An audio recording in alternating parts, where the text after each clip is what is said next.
bino merci mingi. Awa tozali na Institut Saint-Étienne. Tobandi déjà misala. Ndenge bo sepeleki kosunga biso. Tobandi déjà musala. Wana ezali babandi déjà kobeta ba brique.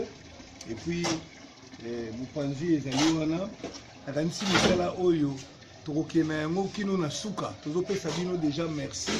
Et bolemba biso te, bo continuer kosunga biso po tokomisa tina suka.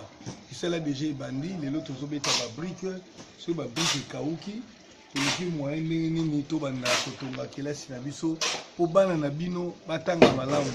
Merci mingi.